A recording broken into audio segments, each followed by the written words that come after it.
नमस्कार श्रोतागण, उपासना पॉडकास्ट के सभी दर्शकों का स्वागत है। आप श्रवण कर रहे हैं शिव महापुराण की कथा। श्री शिव महापुराण में अब तक आपने सुना रुद्र संहिता के तृतीय खंड के अध्याय 11 से लेकर अध्याय 20 तक की कथा। इस एपिसोड में आप सुनेंगे रुद्र संहिता के तृतीय खंड के अध्याय 21 से अध्याय 31 तक की कथा। तो अपनी उपस्थिति के लिए कमेंट बॉक्स में लिखिए हर हर महादेव।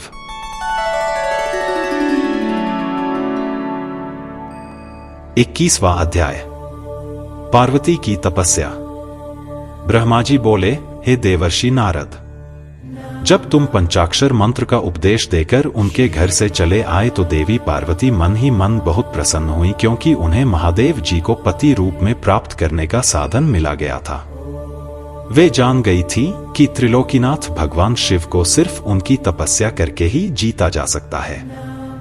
तब मन ही मन तपस्या करने का निश्चय करके पार्वती अपने पिता हिमराज और माता मैना से बोली कि मैं शिव जी की तपस्या करना चाहती हूँ। तप के द्वारा ही मेरे शरीर, स्वरूप, जन्म एवं वंश आदि की कृतकृत्यता होगी। इसलिए आप मुझे तप करने की आज्ञा प्रदान करें। उनकी तप करने की बात सुनकर पिता हिमालय ने सहर्ष आज्ञा प्रदान कर दी, परंतु माता मैना ने उन्हें घर से दूर वनों में जाकर तपस्या करने से रोका। पार्वती को रोकते हुए मैना के मुंह से उपमा शब्द निकले, तभी से उनका नाम उमा हो गया। पार्वती के हठ के सामने मैना कुछ न कर सकी। तब खुशी से उन्होंने पार्वती को तपस्या करने की आज्ञा प्रदान कर दी। तत्पश्चात माता पिता की आज्ञा पाकर देवी पार्वती खुशी से मन में शिवजी का स्मरण करते हुए अपनी सखियों को साथ लेकर तपस्या करने के लिए चली गई। रास्ते में पार्वती ने सुंदर वस्त्रों को त्याग दिया तथा वल्कल और मृग चर्म को धारण कर लिया। उत्तम वस्त्रों का त्याग करने के उपरांत देवी गंगोत्री नामक तीर्थ की ओर चल दी, जिस स्थान पर भगवान शंकर ने घोर तपस्या की थी और जहां शिवजी ने कामदेव को भस्म कर दिया था, वह स्थान गंगावतरण तीर्थ के नाम से प्रसिद्ध है। वहीं पर देवी पार्वती ने तप करने का निश्चय किया। गौरी के यहाँ तपस्या करने से ही यह पर्वत गौरी शिखर के नाम से प्रसिद्ध हुआ है। उस स्थान पर पार्वती ने अनेक फलों के वृक्ष लगाए। तत्पश्चात पृथ्वी को शुद्ध करके वेदी बनाकर अपनी इंद्रियों को वश में करके मन को एकाग्र कर कठिन तपस्या करनी आरंभ कर दी। ऐसी तपस्या ऋषिमुनियों के लिए भी दुष्कर थी। भयंकर गर्मी के दिनों में पार्वती अपने चारों ओर अग्नि जलाकर बीच में बैठकर नमः शिवाय का जाप करती थी। वर्षा ऋतु में वे किसी चट्टान पर अथवा वेदी पर बैठकर निरंतर जलधारा से भीगती हुई शांत भाव से मंत्र जपती रहती थी। सर्दियों में बिना कुछ खाए ठंडे जल में बैठकर पंचाक्षर मंत्र का जाप करती थी। कभी कभी तो वे पूरी रात बर्फ की चट्टान पर बैठकर ध्यान करती थी। सब कुछ भूलकर वे भगवान शिव के ध्यान में मग्न होकर उनका ध्यान करती रहती थी। समय मिलने पर अपने द्वारा लगाए गए वृक्षों को पानी देती थी। शुद्ध हृदय वाली पार्वती आंधी तूफान, कड़ाके की सर्दी, मूसलाधार वर्षा तथा तेज धूप की परवाह किए बगैर निरंतर मनोवांछित फलों के दाता भगवान शिव का ध्यान करती रहती थी। उन पर अनेक प्रकार के कष्ट आए, परंतु उनका मन शिवजी के चरणों में ही लगा रहा। तपस्या के पहले वर्ष में उन्होंने केवल फलाहार किया। दूसरे वर्ष में वे केवल पेड़ के पत्तों को ही खाती थी। इस प्रकार तपस्या करते करते अनेकानेक वर्ष बीतते गए। देवी पार्वती ने सब कुछ खाना पीना छोड़ दिया था। अब वे केवल निराहार रहकर ही शिवजी की आराधना करती थी। तब भोजन हेतु पर्ण का भी त्याग कर देने के कारण देवताओं ने उन्हें अपर्णा नाम दिया। तत्पश्चात देवी पार्वती एक पैर पर खड़ी होकर नमः शिवाय का जाप करने लगी। उनके शरीर पर वल्कल वस्त्र थे तथा मस्तक पर जटाएं थी। इस प्रकार उस तपोवन में भगवान शिव की तपस्या करते करते 3000 वर्ष बीत गए। 3000 वर्ष बीत जाने पर देवी पार्वती को चिंता सताने लगी। वे सोचने लगी कि क्या इस समय महादेव जी यह नहीं जानते कि मैं उनके लिए ही तपस्या कर रही हूं? फिर क्या कारण है कि वे मेरे पास अभी तक नहीं आए? वेदों की महिमा तो यही कहती है कि भगवान शंकर सर्वज्ञ, सर्वात्मा, सब कुछ जानने वाले, सभी ऐश्वर्यों को प्रदान करने वाले, सबके मन की बातों को सुनने वाले, मनोवांछित वस्तु प्रदान करने वाले तथा समस्त दुखों को दूर करने वाले हैं। तब क्यों वे अपनी कृपा दृष्टि से मुझ दीन को कृतार्थ नहीं करते? मैंने अपनी सभी इच्छाओं और कामनाओं को त्याग कर अपना ध्यान भगवान शिव में लगाया है। भगवान, यदि मैंने पंचाक्षर मंत्र का भक्ति पूर्वक जाप किया हो तो महादेव जी आप मुझ पर प्रसन्न हो। इस प्रकार हर समय पार्वती शिव जी के चरणों के ध्यान में ही मग्न रहती थी। जगदम्बा मां का साक्षात अवतार देवी पार्वती की वह तपस्या परम आश्चर्यजनक थी। उनकी तपस्या सभी को मुग्ध कर देने वाली थी। उनके तप की महिमा के फलस्वरूप प्राणी और जानवर उनके ध्यान में बाधा नहीं बनते थे। उनकी तपस्या के परिणाम स्वरूप वहां का वातावरण बड़ा मनोरम हो गया था। वृक्ष सदा फलों से लदे रहते थे। विभिन्न प्रकार के सुंदर सुगंधित फूल हर समय वहां खिले रहते थे। वह स्थान कैलाश पर्वत की सी शोभा पा रहा था तथा पार्वती की तपस्या की सिद्धि का साकार रूप बन गया था। रुद्र संहिता के तृतीय खंड का 21वां अध्याय समाप्त हुआ।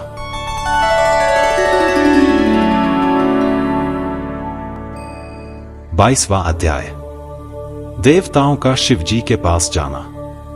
ब्रह्मा जी कहते हैं, मुनीश्वर, भगवान शिव को पति रूप में प्राप्त करने के लिए पार्वती को तपस्या करते करते अनेक वर्ष बीत गए, परंतु भगवान शिव ने उन्हें वरदान तो दूर अपने दर्शन तक न दिए। तब पार्वती के पिता हिमाचल, उनकी माता मैना और मेरू एवं मंदराचल ने आकर पार्वती को बहुत समझाया तथा उनसे वापस घर लौट चलने का अनुरोध किया। तब उन सबकी बात सुनकर देवी पार्वती ने विनम्रतापूर्वक कहा, हे पिताजी और माताजी, क्या आप लोगों ने मेरे द्वारा की गई प्रतिज्ञा को भुला दिया है? मैं भगवान शिव को अवश्य ही अपनी तपस्या द्वारा प्राप्त करूंगी। आप निश्चिंत होकर अपने घर लौट जाएं। इसी स्थान पर महादेव जी ने क्रोधित होकर कामदेव को भस्म कर दिया था और वनों को अपनी क्रोधाग्नि में भस्म कर दिया था। उन त्रिलोकीनाथ भगवान शंकर को मैं अपनी तपस्या द्वारा यहां बुलाऊंगी।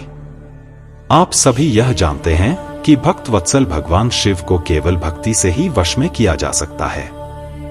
अपने पिता, माता और भाइयों से ये वचन कहकर देवी पार्वती चुप हो गईं। उन्हें समझाने आए उनके सभी परिजन उनकी प्रशंसा करते हुए वापस अपने घर लौट गए। अपने माता पिता के लौटने के पश्चात देवी पार्वती दुगुने उत्साह के साथ पुनः तपस्या करने में लीन हो गईं। उनकी अद्भुत तपस्या को देखकर सभी देवता, असुर, मनुष्य, मुनि आदि सभी चराचर प्राणियों सहित पूरा त्रिलोक संतृप्त हो उठा। देवता समझ नहीं पा रहे थे कि पूरी प्रकृति क्यों उद्विग्न और अशांत है। यह जानने के लिए इंद्र व सब देवता गुरु बृहस्पति के पास गए। तत्पश्चात वे सभी मुझ विधाता की शरण में सुमेरु पर्वत पर पहुंचे। वहां पहुंचकर उन्होंने मुझे हाथ जोड़कर प्रणाम किया तथा मेरी स्तुति की। तब वे मुझसे पूछने लगे कि प्रभु, इस जगत के संतृप्त होने का क्या कारण है? उनका यह प्रश्न सुनकर मैंने त्रिलोकीनाथ भगवान शिव के चरणों का ध्यान करते हुए यह जान लिया कि जगत में उत्पन्न हुआ दाह देवी पार्वती द्वारा की गई तपस्या का ही परिणाम है। अतः सब कुछ जान लेने के उपरांत मैं इस बात को श्रीहरि विष्णु को बताने के लिए देवताओं के साथ क्षीर सागर को गया। वहां श्रीहरि सुखद आसन पर विराजमान थे। मुझ सहित सभी देवताओं ने विष्णु जी को प्रणाम कर उनकी स्तुति करना आरंभ कर दिया। तत्पश्चात मैंने श्रीहरि से कहा, हे हरि, देवी पार्वती के उग्र तप से संतृप्त होकर हम सभी आपकी शरण में आए हैं। हम सबकी रक्षा कीजिए। भगवान हमें बचाइए। हमारी करुण पुकार सुनकर शेषशय्या पर बैठे श्रीहरि बोले, आज मैंने देवी पार्वती की इस घोर तपस्या का रहस्य जान लिया है, परंतु उनकी इच्छा को पूरा करना हमारे वश की बात नहीं है। अतः हम सब मिलकर त्रिलोकीनाथ भगवान शिव के पास चलते हैं।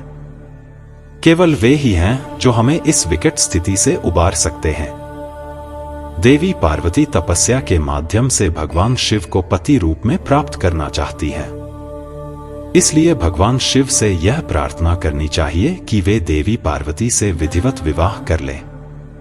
हम सभी को इस विश्व का कल्याण करने के लिए भगवान शिव से पार्वती का पाणी ग्रहण करने का अनुरोध करना चाहिए। भगवान विष्णु की बात सुनकर सभी देवता भयभीत होते हुए बोले, भगवान शिव बहुत क्रोधी और हठी हैं। उनके नेत्र काल की अग्नि के समान दीप्त हैं। हम भूलकर भी भगवान शंकर के पास नहीं जाएंगे। उनका क्रोध सहा नहीं जाएगा। उन्होंने कामदेव को भस्म कर दिया था। हमें डर है कि कहीं क्रोध में वे हमें भी भस्म न कर दें। हे नारद, इंद्रादि देवताओं की बात सुनकर लक्ष्मीपति श्रीहरि बोले, तुम सब मेरी बातों को ध्यानपूर्वक सुनो। भगवान शिव समस्त देवताओं के स्वामी और भयों का नाश करने वाले हैं। तुम सबको मिलकर कल्याणकारी भगवान शिव की शरण में जाना चाहिए।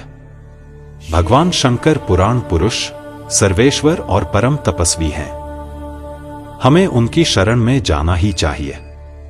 भगवान विष्णु के इन वचनों को सुनकर सब देवता त्रिलोकीनाथ भगवान शिव का दर्शन करने के लिए उस स्थान की ओर चल पड़े जहां महादेव जी तपस्या कर रहे थे।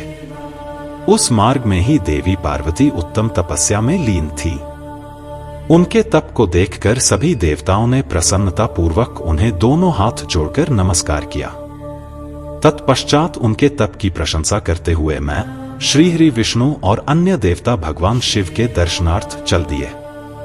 वहां पहुंचकर हम सभी देवता कुछ दूरी पर खड़े हो गए और हमने तुम्हें भगवान शिव के करीब यह देखने के लिए भेजा कि वे कुपित हैं या प्रसन्न। नारद, तुम भगवान शिव के परम भक्त हो तथा उनकी कृपा से सदा निर्भय रहते हो। इसलिए तुम भगवान शिव के निकट गए तथा तुमने उन्हें प्रसन्न देखा। फिर तुम वापस लौटकर हम सभी के पास आए तथा उनकी प्रसन्नता के बारे में हमें बताया। तब हम सब भगवान शिव के करीब गए। भगवान शिव सुखपूर्वक प्रसन्न मुद्रा में बैठे हुए थे। भक्त वत्सल भगवान शिव चारों ओर से अपने गणों से घिरे हुए थे और तपस्वी का रूप धारण करके योगपट पर आसीन थे। मैंने, श्रीहरि और अन्य देवताओं ने भगवान शिव शंकर को प्रणाम करके वेदों और उपनिषदों द्वारा ज्ञात विधि से उनकी स्तुति की। रुद्र संहिता के तृतीय खंड का 22वां अध्याय समाप्त हुआ।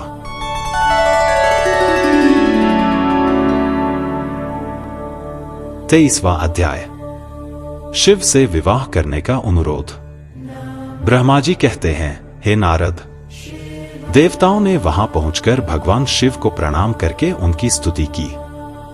वहां उपस्थित नंदीश्वर भगवान शिव से बोले, प्रभु, देवता और मुनि संकट में पड़कर आपकी शरण में आए हैं। सर्वेश्वर, आप उनका उद्धार करें। दयालु नंदी के इन वचनों को सुनकर भगवान शिव ने धीरे धीरे आंखें खोल दी। समाधि से विरत होकर परमज्ञानी परमात्मा भगवान शंकर देवताओं से बोले, हे ब्रह्मा जी, हे श्रीहरि विष्णु एवं अन्य देवताओं, आप सब यहां एक साथ क्यों आए हैं? आपके आने का क्या प्रयोजन है? आप सभी को साथ देखकर लगता है कि अवश्य ही कोई महत्वपूर्ण बात है। अतः आप मुझे उस बात से अवगत कराएं। भगवान शंकर के ये वचन सुनकर सभी देवताओं का भय पूर्णतः दूर हो गया और वे प्रसन्न होकर भगवान विष्णु को देखने लगे। तब श्रीहरि विष्णु सभी देवताओं का प्रतिनिधित्व करते हुए भगवान शिव से बोले, भगवान शंकर, तारकासुर नामक दानव ने हम सभी देवताओं को बहुत दुखी कर रखा है। उसने हमें अपने अपने स्थानों से भी निकाल दिया है। यही सब बताने के लिए हम सब देवता आपके पास आए हैं। भगवान, ब्रह्मा जी द्वारा प्राप्त वरदान के फलस्वरूप उस तारकासुर की मृत्यु आपके पुत्र के द्वारा निश्चित है। हे स्वामी, आप उस दुष्ट का नाश कर हम सबकी रक्षा करें। हम सबका उद्धार कीजिए। प्रभु, आप हिमालय पुत्री पार्वती का पाणी ग्रहण कीजिए। आपका विवाह ही हमारे कष्टों को दूर कर सकता है। आप भक्त वत्सल हैं। अपने भक्तों के दुखों को दूर करने के लिए आप देवी पार्वती से शीघ्र विवाह कर लीजिए। विष्णु जी के ये वचन सुनकर भगवान शिव बोले, देवताओं, यदि मैं आपके कहे अनुपरम सुंदरी देवी पार्वती से विवाह कर लूं तो इस धरती पर सभी मनुष्य देवता और ऋषिमुनि कामी हो जाएंगे, तब वे परमार्थ पद पर नहीं चल सकेंगे। देवी दुर्गा अपने विवाह से कामदेव को पुनः जीवित कर देंगी। मैंने कामदेव को भस्म करके देवताओं के हित का ही कार्य किया था। सभी देव निष्काम भाव से उत्तम तपस्या कर रहे थे ताकि विशिष्ट प्रयोजन को पूर्ण कर सके। कामदेव के न होने से सभी देवता निर्विकार होकर शांत भाव से समाधि में ध्यानमग्न होकर बैठ सकेंगे। काम से क्रोध होता है, क्रोध से मोह हो जाता है और मोह के फलस्वरूप तपस्या नष्ट हो जाती है। इसलिए मैं तो आप सबसे भी यही कहता हूं कि आप भी काम और क्रोध को त्याग कर तपस्या करें। ब्रह्मा जी बोले, हे नारद, त्रिलोकीनाथ भगवान शिव के मुख से इस प्रकार की बातें सुनकर हम सभी हतप्रभ से उन्हें देखते रहे और वे हम सब देवताओं और मुनियों को निष्काम होने का उपदेश देकर चुप हो गए और पुनः पहले की भांति सुस्थिर होकर ध्यान में लीन हो गए। भगवान शिव ब्रह्मा स्वरूप आत्मचिंतन में लग गए। श्रीहरि विष्णु सहित अन्य देवताओं ने जब परमेश्वर शिव को ध्यान में मग्न देखा तब सब देवता नंदीश्वर से कहने लगे, नंदीश्वर जी, हम अब क्या करें? हमें भगवान शिव को प्रसन्न करने का कोई मार्ग सुझाइए। तब नंदीश्वर सभी देवताओं को संबोधित करते हुए बोले, आप भक्तवत्सल भगवान शिव की प्रार्थना करते रहो, वे सदैव ही अपने भक्तों के वश में रहते हैं। तब नंदीश्वर की बात सुनकर देवता पुनः भगवान शिव की स्तुति करने लगे। वे बोले, हे देवादिदेव, महादेव, करुणानिधान, भगवान शिव शंकर, हम दोनों हाथ जोड़कर आपकी शरण में आए हैं। आप हम सबके सभी दुखों और कष्टों को दूर कीजिए और हम सबका उद्धार कीजिए। इस प्रकार देवताओं ने भगवान शिव की अनेकों बार स्तुति की। इसके बाद भी जब भगवान ने आंखें नहीं खोली तो सब देवता उनकी करुण स्वर में स्तुति करते हुए रोने लगे। तब श्रीहरि विष्णु मन ही मन भगवान शिव का स्मरण करने लगे और करुण स्वर में अपना निवेदन करने लगे, देवताओं, मेरे और श्रीहरि विष्णु के बार बार निवेदन करने पर भगवान शिव की तंद्रा टूटी और उन्होंने प्रसन्नता पूर्वक अपनी आंखें खोल दी। तब भगवान शिव बोले, तुम सब एक साथ यहां किस लिए आए हो? मुझे इससे अवगत कराओ। श्रीहरि विष्णु बोले, हे देवेश्वर, हे शिव शंकर, आप सर्वज्ञ हैं, सबके अंतर्यामी ईश्वर हैं, आप तो सब कुछ जानते हैं। भगवान, आप हमारे मन की बात भी अवश्य ही जानते होंगे। फिर भी यदि आप हमारे मुख से सुनना चाहते हैं तो सुने। तारक नामक असुर आजकल बड़ा बलशाली हो गया है। वह देवताओं को अनेकों प्रकार के कष्ट देता है। इसलिए हम सभी देवताओं ने देवी जगदम्बा से प्रार्थना कर उन्हें गिरिराज हिमालय की पुत्री पार्वती के रूप में अवतार ग्रहण कराया है। इसलिए ही हम बार बार आपकी प्रार्थना कर रहे हैं कि आप देवी पार्वती को पत्नी रूप में प्राप्त करें। ब्रह्मा जी के वरदान के अनुसार भगवान शिव और देवी पार्वती का पुत्र ही तारकासुर का वध कर हमें उसके आतंक से मुक्त करा सकता है। मुनिश्रेष्ठ नारद के उपदेश के अनुसार देवी पार्वती कठोर तपस्या कर रही हैं। उनकी तपस्या के तेज के प्रभाव से समस्त चराचर जगत संतप्त हो गया है। इसलिए हे भगवान, आप पार्वती को वरदान देने के लिए जाइए। है प्रभु, देवताओं पर आए इस संकट और उनके दुखों को मिटाने के लिए आप देवी पार्वती पर अपनी कृपा दृष्टि कीजिए। आपका विवाह उत्सव देखने के लिए हम सभी बहुत उत्साहित हैं। अतः प्रभु, आप शीघ्र ही विवाह बंधन में बंधकर हमारी इस इच्छा को भी पूरा करें। भगवान, आपने रति को जो वरदान प्रदान किया था उसके पूरा होने का भी अवसर आ गया है। अतः महेश्वर, आप अपनी प्रतिज्ञा को शीघ्र ही पूरा करें। ब्रह्मा जी बोले, हे नारद, ऐसा कहकर और प्रणाम करके विष्णु जी और अन्य देवताओं ने पुनः शिव जी की स्तुति की। तत्पश्चात वे सब हाथ जोड़कर खड़े हो गए। तब उन्हें देखकर वेद मर्यादाओं के रक्षक भगवान शिव हंसकर बोले, हे हरे, हे विधे और हे देवताओं, मेरे अनुसार विवाह करना उचित कार्य नहीं है, क्योंकि विवाह मनुष्य को बांधकर रखने वाली बेड़ी है। जगत में अनेक कुरीतियां हैं, स्त्री का साथ उनमें से एक है।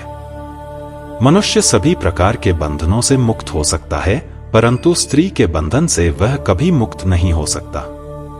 एक बार को लोहे और लकड़ी की बनी जंजीरों से मुक्ति मिल सकती है, परंतु विवाह एक ऐसी कैद है जिससे छुटकारा पाना असंभव है। विवाह मन को विषयों के वशीभूत कर देता है, जिससे मोक्ष की प्राप्ति असंभव हो जाती है। मनुष्य यदि सुख की इच्छा रखता है तो उसे इन विषयों को त्याग देना चाहिए। विषयों को विष के समान माना जाता है। इन सब बातों का ज्ञान होते हुए भी मैं आप सबकी प्रार्थना को सफल करूंगा, क्योंकि मैं सदैव ही अपने भक्तों के अधीन रहता हूं। मैंने अपने भक्तों की रक्षा के लिए अनेक कष्ट सहे हैं। हे हरे और हे विधे, आप तो सब कुछ जानते ही हैं। मेरे भक्तों पर जब जब विपत्ति आती है, तब तब मैं उनके सभी कष्टों को दूर करता हूं। भक्तों के अधीन होने के कारण मैं उनके हित में अनुचित कार्य भी कर बैठता हूं। भक्तों के दुखों को मैं हमेशा दूर करता हूं। तारकासुर ने तुम्हें जो दुख दिए हैं, उन्हें मैं भली भांति जानता हूं। उनको मैं अवश्य ही दूर करूंगा। जैसा कि आप सभी जानते हैं, मेरे मन में विवाह करने की कोई इच्छा नहीं है, फिर भी पुत्र प्राप्ति हेतु मैं देवी पार्वती का पाणिग्रहण अवश्य करूंगा। अब तुम सब देवता निर्भय और निडर होकर अपने अपने धाम को लौट जाओ। मैं तुम्हारे कार्य की सिद्धि अवश्य करूंगा। इसलिए अपनी सभी चिंताओं को त्याग कर सभी सहर्ष अपने घर जाओ। ऐसा कहकर भगवान शिव शंकर पुनः मौन हो गए और समाधि में बैठकर ध्यान में मग्न हो गए। तत्पश्चात विष्णु जी और मैं देवराज इंद्र सहित सभी देवता अपने अपने धामों को खुशी से लौट आए। रुद्र संहिता के तृतीय खंड का 23वां अध्याय समाप्त हुआ।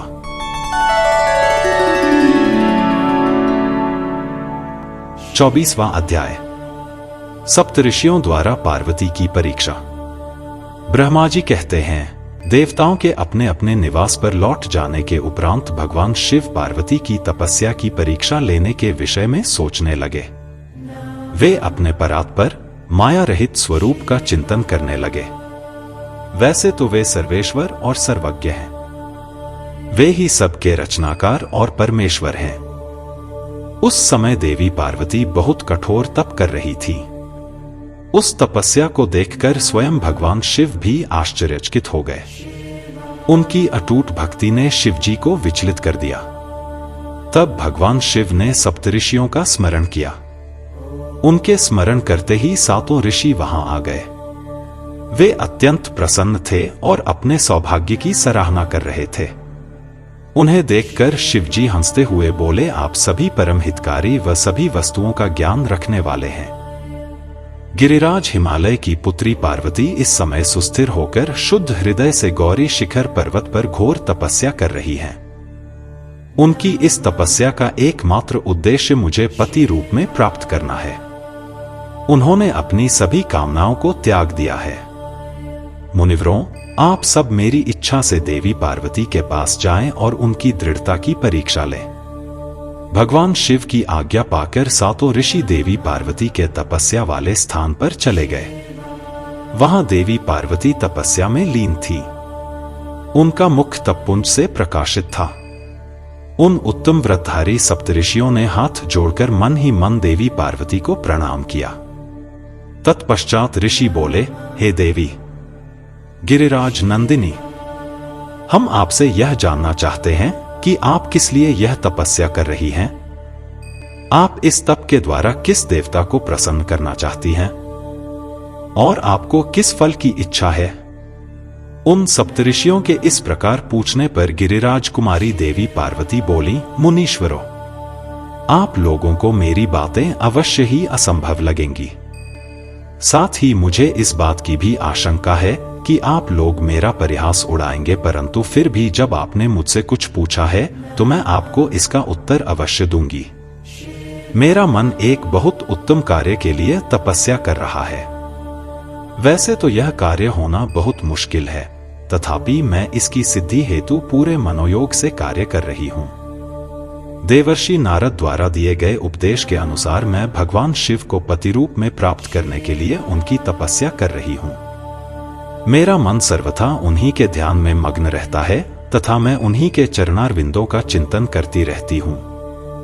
देवी पार्वती का यह वचन सुनकर सप्तर्षि हंसने लगे और पार्वती को तपस्या मार्ग से निवृत्त करने के उद्देश्य से मिथ्या वचन बोलने लगे। उन्होंने कहा, हे हिमालय पुत्री पार्वती, देवर्षि नारद तो व्यर्थ ही अपने को महान पंडित मानते हैं। उनके मन में क्रूरता भरी रहती है। आप तो बहुत समझदार दिखाई देती हैं। क्या आप उनको समझ नहीं पाई? नारद सदैव छलकपट की बातें करते हैं। वे दूसरों को मोहमाया में डालते रहते हैं। उनकी बातें मानने से सिर्फ हानि ही होती है। प्रजापति दक्ष के पुत्रों को उन्होंने ऐसा उपदेश दिया कि वे हमेशा के लिए अपना घर छोड़कर चले गए। दक्ष के ही अन्य पुत्रों को भी उन्होंने बेघर कर दिया और वे भिखारी बन गए। विद्याधर चित्रकेतु का नारद ने घर उजाड़ दिया। प्रहलाद को भक्ति मार्ग पर चलवाकर और उन्हें अपना शिष्य बनाकर उन्होंने हिरण्यकशिपु से प्रहलाद पर बहुत से अत्याचार करवाए। मुनि नारद सदैव लोगों को अपनी मीठी मीठी वाणी द्वारा मोहित करते हैं, फिर अपनी इच्छानुसार सबसे कार्य करवाते हैं। वे केवल शरीर से ही शुद्ध दिखाई देते हैं, जबकि उनका मन मलिन और क्लेशयुक्त रहता है। वे सदैव हमारे साथ रहते हैं, इसलिए हम उन्हें भली भांति जानते और पहचानते हैं। हे देवी, आप तो अत्यंत विद्वान और परम ज्ञानी जान पड़ती हैं। भला आप कैसे नारद के द्वारा मूर्ख बन गई? देवी, आप जिनके लिए इतनी कठोर तपस्या कर रही हैं, वे भगवान शिव तो बहुत उदासीन और निर्विकार हैं। वे सदैव काम के शत्रु हैं। हे पार्वती, आप थोड़ा विचार करके देखो कि आप किस प्रकार का पति चाहती हैं। आप मुनि नारद के बहकावे में न आए। भगवान शिव तो महानिर्लज्ज, अमंगल रूप, काम के परम शत्रु, निर्विकारी, उदासीन, कुल से हीन, भूतों व प्रेतों के साथ रहने वाले हैं। भला इस प्रकार का पति पाकर आपको किस प्रकार का सुख मिल सकता है? नारद मुनि ने अपनी माया से तुम्हारे ज्ञान और विवेक को पूर्णतया नष्ट कर दिया है और तुम्हें अपनी छलकपट प्रपंच वाली बातों से छला है। देवी, कृपया आप यह सोचें कि इन्हीं शिव शंकर ने परम गुणवती सुंदर दक्ष पुत्री सती के साथ विवाह किया था। उस बेचारी को भी उनके साथ अत्यंत दुख उठाने पड़े। भगवान शिव सती को त्याग कर पुनः अपने ध्यान में निमग्न हो गए। वे सदा अकेले और शांत रहने वाले हैं। वे किसी स्त्री के साथ निर्वाह नहीं कर सकते। तभी तो देवी सती ने इसी दुख के कारण अपने पिता के घर जाकर अपने शरीर को योगाग्नि में जलाकर भस्म कर दिया था। हे देवी, इन सब बातों को यदि आप शांत मन से ध्यान लगाकर सोचें तो पूर्णतया सही पाएंगी। इसलिए हम आपसे यह प्रार्थना करते हैं कि आप यह तपस्या कर शिवजी को प्रसन्न करने का हठ छोड़ दें और वापस अपने पिता हिमालय के घर चली जाएं। जहां तक आपके विवाह का प्रश्न है, हम आपका विवाह योग्य वर से अवश्य करा देंगे। इस समय आपके लिए त्रिलोकी में सबसे योग्य पुरुष वैकुंठ के स्वामी लक्ष्मीपति श्रीहरि विष्णु हैं। वे तुम्हारे अनुरूप ही सुंदर एवं मंगलकारी हैं। उन्हें पति के रूप में प्राप्त करके आप सुखी हो जाएंगी। अतः देवी, आप भगवान शिव को पति रूप में प्राप्त करने के इस हठ को त्याग दें।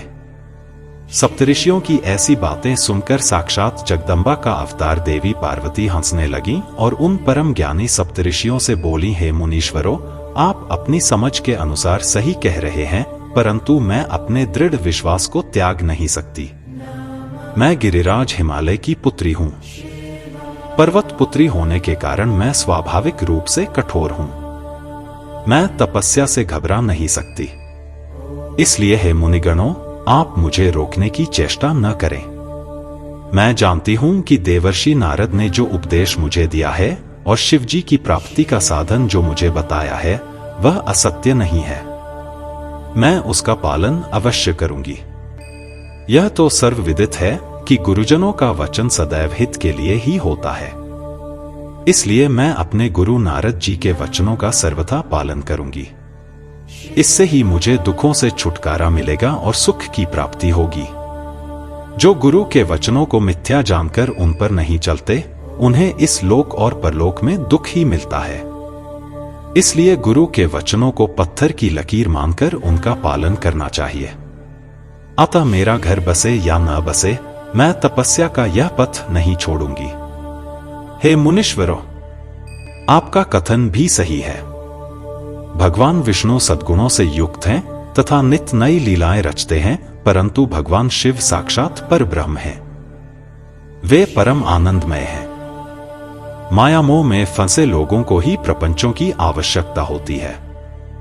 ईश्वर को इन सब की न तो कोई आवश्यकता होती है और न ही रुचि। भगवान शिव सिर्फ भक्ति से ही प्रसन्न होते हैं। वे धर्म या जाति विशेष पर कृपा नहीं करते। ऋषियों, यदि भगवान शिव मुझे पत्नी रूप में नहीं स्वीकारेंगे तो मैं आजीवन कुंवारी ही रहूंगी और किसी अन्य का वरण कदापि नहीं करूंगी। यदि सूर्य पूर्व की जगह पश्चिम से निकलने लगे, पर्वत अपना स्थान छोड़ दें और अग्नि शीतलता अपना ले, चट्टानों पर फूल खिलने लगे, तो भी मैं अपना हठ नहीं छोड़ूंगी। हे मुनीश्वरों, आपका कथन भी सही है।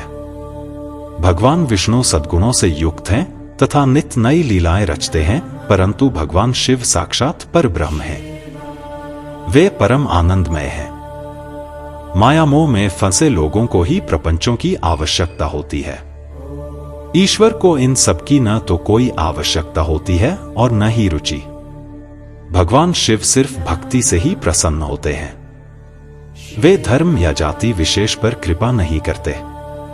ऋषियों, यदि भगवान शिव मुझे पत्नी रूप में नहीं स्वीकारेंगे तो मैं आजीवन कुंवारी ही रहूंगी और किसी अन्य का वरण कदापि नहीं करूंगी। यदि सूर्य पूर्व की जगह पश्चिम से निकलने लगे, पर्वत अपना स्थान छोड़ दें और अग्नि शीतलता अपना ले, चट्टानों पर फूल खिलने लगे, तो भी मैं अपना हठ नहीं छोड़ूंगी। ऐसा कहकर देवी पार्वती ने सप्तऋषियों को दोनों हाथ जोड़कर प्रणाम किया तथा भक्ति भाव से शिव चरणों का स्मरण करते हुए पुनः तपस्या में लीन हो गईं। तब पार्वती के श्रीमुख से उनका दृढ़ निश्चय सुनकर सप्तऋषि बहुत प्रसन्न हुए और उनकी जय जयकार करने लगे। उन्होंने पार्वती को तपस्या में सफल होकर भगवान शिव से मनोवांछित वरदान प्राप्त करने का आशीर्वाद दिया। तत्पश्चात देवी पार्वती की तपस्या की परीक्षा लेने गए सप्तर्षि उन्हें प्रणाम करके प्रसन्न मुद्रा में भगवान शिव को वहां हुई सभी बातों का ज्ञान कराने के लिए शीघ्र उनके धाम की ओर चल दिए। तब भगवान शिव शंकर के पास पहुंचकर सप्तऋषियों ने उनके समीप जाकर दोनों हाथ जोड़कर उन्हें प्रणाम किया और उनकी स्तुति की। तत्पश्चात सप्तऋषियों ने महादेव जी को सारा वृत्तांत बताया। फिर प्रभु शिव की आज्ञा पाकर सप्तऋषि स्वर्गलोक चले गए। रुद्र संहिता के तृतीय खंड का 24वां अध्याय समाप्त हुआ।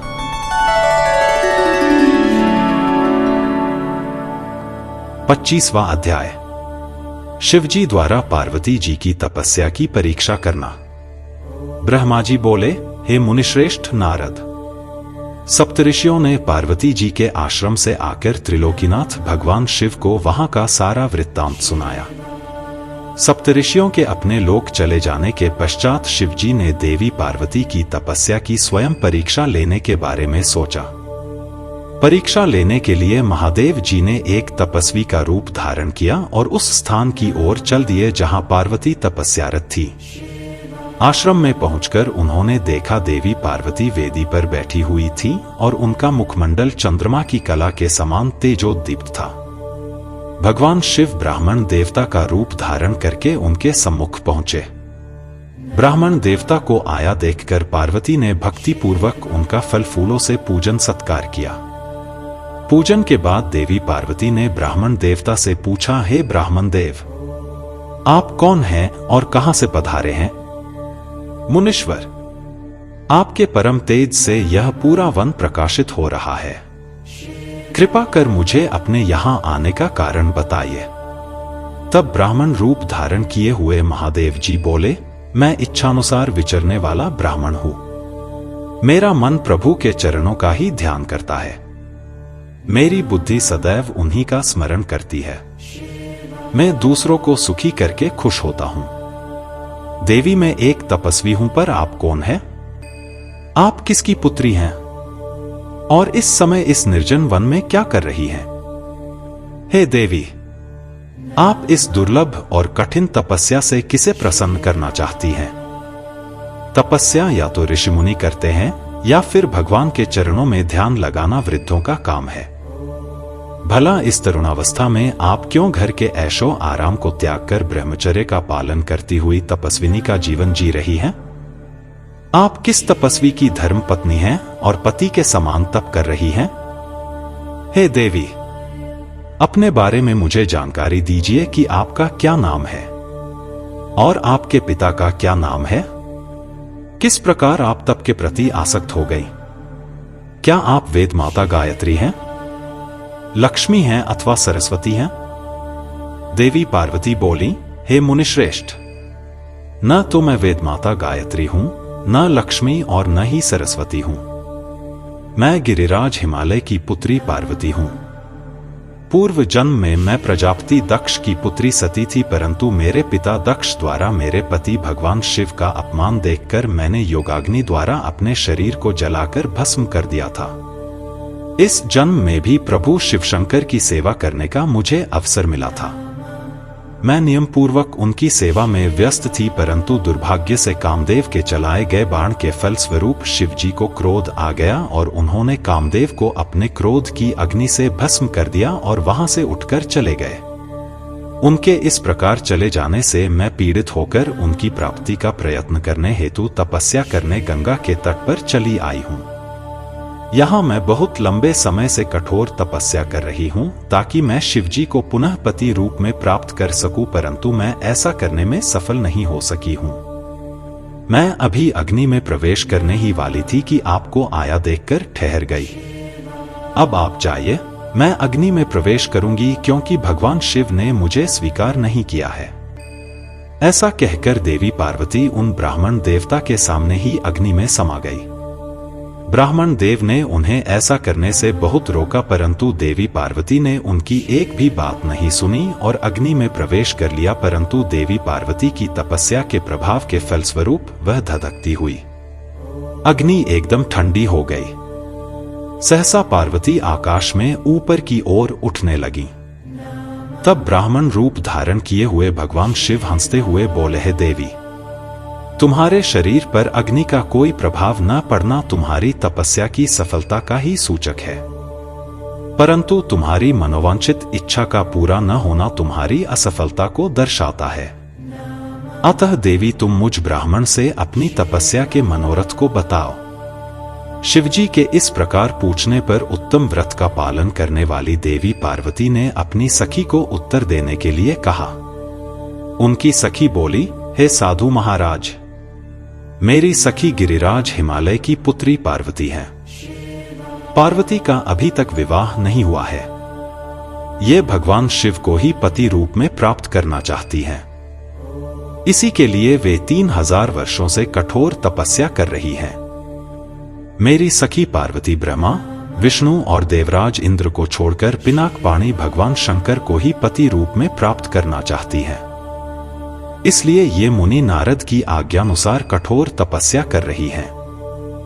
देवी पार्वती की सखी की बातें सुनकर जटाधारी तपस्वी का वेश धारण किए हुए भगवान शिव हंसते हुए बोले, देवी, आपकी सखी ने जो कुछ मुझे बताया है मुझे परिहास जैसा लगता है।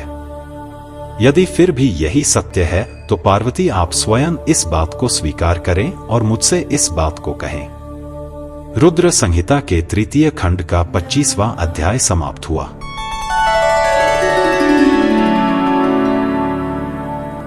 छब्बीसवां अध्याय, पार्वती को शिव जी से दूर रहने का आदेश। पार्वती बोली, हे जटाधारी मुनि, मेरी सखी ने जो कुछ भी आपको बताया है वह बिल्कुल सत्य है। मैंने मन, वाणी और क्रिया से भगवान शिव को ही पति रूप में वरण किया है। मैं जानती हूं कि महादेव जी को पति रूप प्राप्त करना बहुत ही दुर्लभ कार्य है। फिर भी मेरे हृदय में और मेरे ध्यान में सदैव वे ही निवास करते हैं। अतः उन्हीं की प्राप्ति के लिए ही मैंने इस तपस्या के कठिन मार्ग को चुना है। यह सब ब्राह्मण को बताकर देवी पार्वती चुप हो गईं।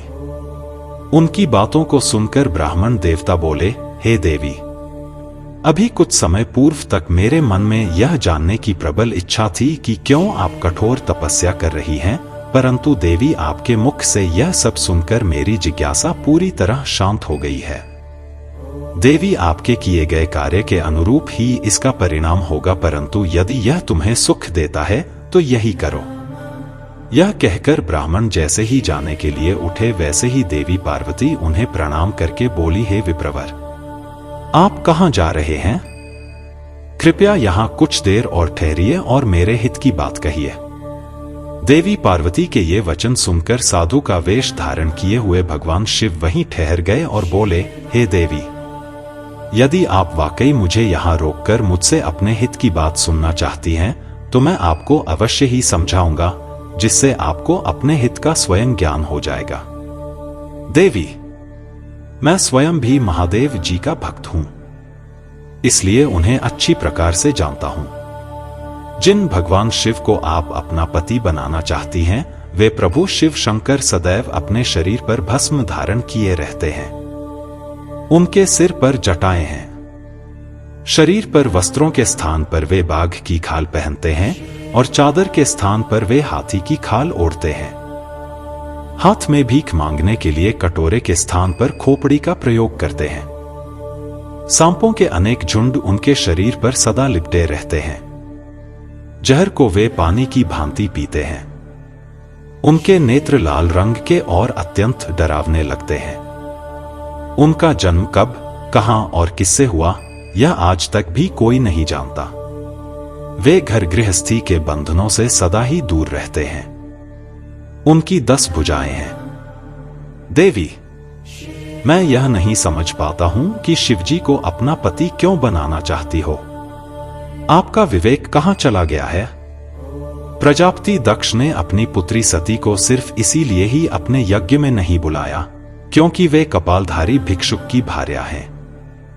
उन्होंने अपने यज्ञ में शिव के अतिरिक्त सभी देवताओं को भाग दिया। इसी अपमान से क्रोधित होकर सती ने अपने प्राणों को त्याग दिया था। देवी, आप अत्यंत सुंदर एवं स्त्रियों में रत्न स्वरूप हैं। आपके पिता गिरिराज हिमालय समस्त पर्वतों के राजा हैं। फिर क्यों आप इस उग्र तपस्या द्वारा भगवान शिव को पति रूप में पाने का प्रयास कर रही हैं? क्यों आप सोने की मुद्रा के बदले कांच को खरीदना चाहती हैं? सुगंधित चंदन को छोड़कर अपने शरीर पर कीचड़ क्यों मलना चाहती हैं? सूर्य के तेज को छोड़कर क्यों जुगनू की चमक पाना चाहती हैं? सुंदर मुलायम वस्त्रों को त्याग कर क्यों चमड़े से अपने शरीर को ढकना चाहती हैं? क्यों राजमहल को छोड़कर वनों और जंगलों में भटकना चाहती हैं?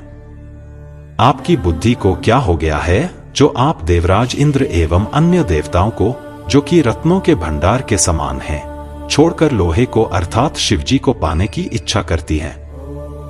सच तो यह है कि इस समय मुझे आपके साथ शिवजी का संबंध परस्पर विरुद्ध दिखाई दे रहा है। कहां आप और कहां महादेव जी?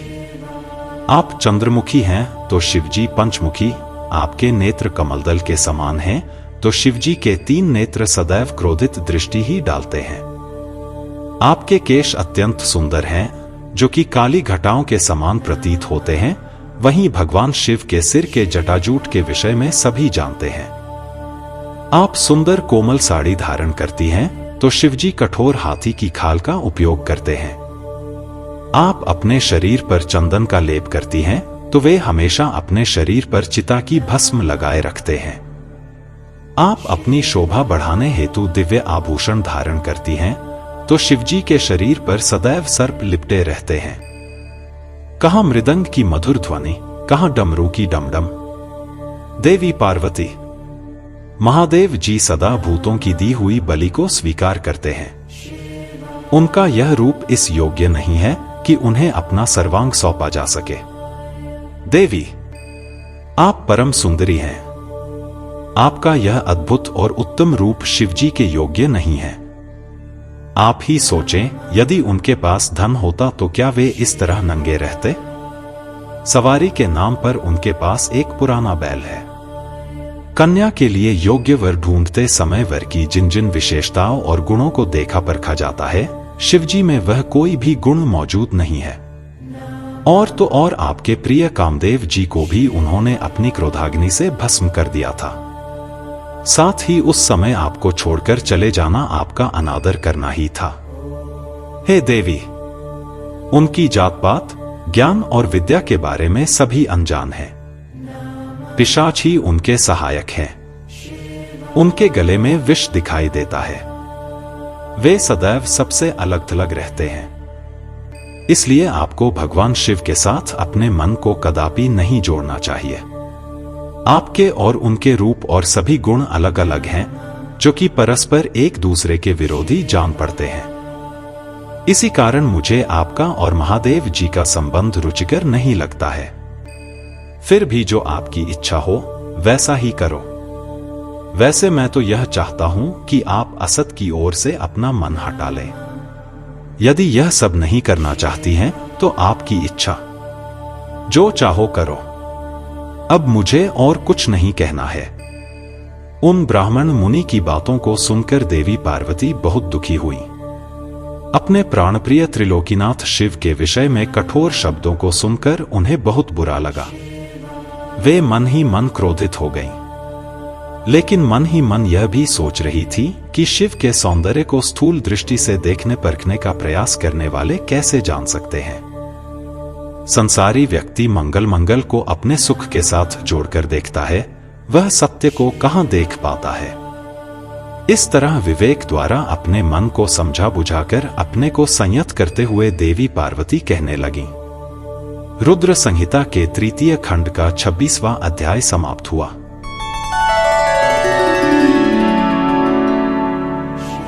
सत्ताईसवां अध्याय, पार्वती जी का क्रोध से ब्राह्मण को फटकारना। पार्वती बोली, हे ब्राह्मण देवता, मैं तो आपको परम ज्ञानी महात्मा समझ रही थी, परंतु आपका भेद मेरे सामने पूर्णतः खुल चुका है। आपने शिवजी के विषय में मुझे जो कुछ भी बताया है वह मुझे पहले से ही ज्ञात है, पर यह सब बातें सर्वथा झूठ हैं। इनमें सत्य कुछ भी नहीं है। आपने तो कहा था कि आप शिवजी को अच्छी प्रकार से जानते हैं। आपकी बातें सुनकर लगता है कि आप झूठ बोल रहे हैं, क्योंकि ज्ञानी मनुष्य कभी भी त्रिलोकीनाथ भगवान शिव के विषय में कोई भी अप्रिय बात नहीं कहते हैं। यह सही है कि लीलावश शिवजी कभी कभी अद्भुत वेश धारण कर लेते हैं, परंतु सच्चाई तो यह है वे साक्षात परम ब्रह्मा हैं। वे ही परमात्मा हैं।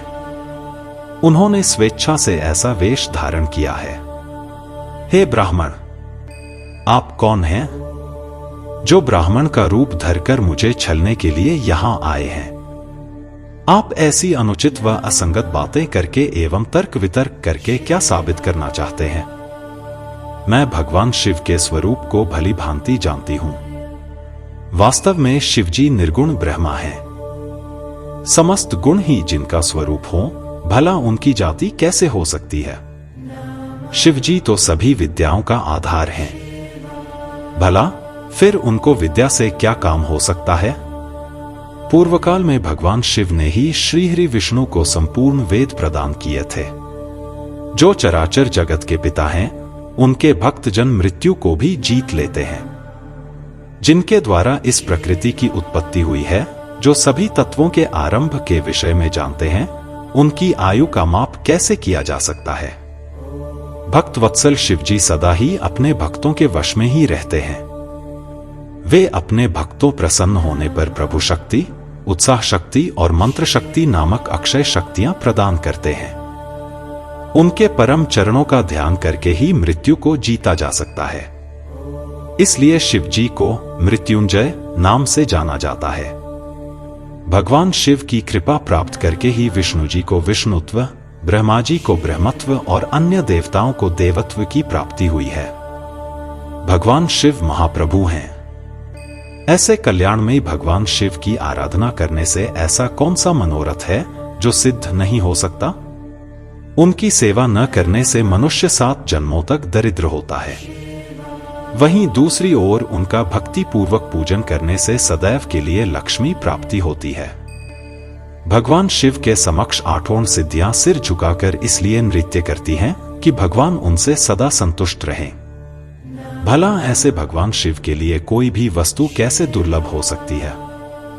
भगवान शिव का स्मरण करने से ही सबका मंगल होता है। इनकी पूजा के प्रभाव से ही उपासक की सभी कामनाएं सिद्ध हो जाती हैं। ऐसे निर्विकारी भगवान शिव में भला विकार कहां से और कैसे आ सकता है। जिस मनुष्य के मुख में सदैव शिव का मंगलकारी नाम रहता है, उसके दर्शन मात्र से ही सब पवित्र हो जाते हैं। आपने कहा था कि वे अपने शरीर पर चिता की भस्म लगाते हैं। यह पूर्णतया सत्य है, परंतु उनके शरीर पर लगी हुई यह भस्म जब जमीन पर गिरकर झड़ती है तो क्यों सभी देवता उस भस्म को अपने मस्तक पर लगाकर अपने को धन्य समझते हैं।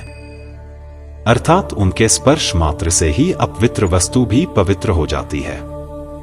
भगवान शिव ही इस जगत के पालनकर्ता, सृष्टिकर्ता और संहारक हैं। भला उन्हें कैसे साधारण बुद्धि द्वारा जाना जा सकता है। उनके निर्गुण रूप को आप जैसे लोग कैसे जान सकते हैं। दुराचारी और पापी मनुष्य भगवान शिव के स्वरूप को नहीं समझ सकते। जो मनुष्य अपने अहंकार और अज्ञानता के कारण शिव तत्व की निंदा करते हैं, उसके जन्म का सारा पुण्य भस्म हो जाता है।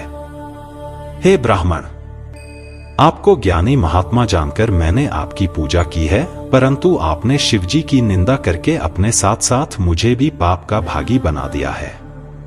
आप घोर शिवद्रोही हैं। शास्त्रों में बताया गया है कि शिवद्रोही का दर्शन हो जाने पर शुद्धिकरण हेतु स्नान करना चाहिए तथा प्रायश्चित करना चाहिए। यह कहकर देवी पार्वती का क्रोध और बढ़ गया और वे बोली, अरे दुष्ट, तुम तो कह रहे थे कि तुम शंकर को जानते हो, परंतु सच तो यह है कि तुम उन सनातन शिवजी को नहीं जानते हो। भगवान शिव परम ज्ञानी, सत्पुरुषों के प्रियतम व सदैव निर्विकार रहने वाले हैं।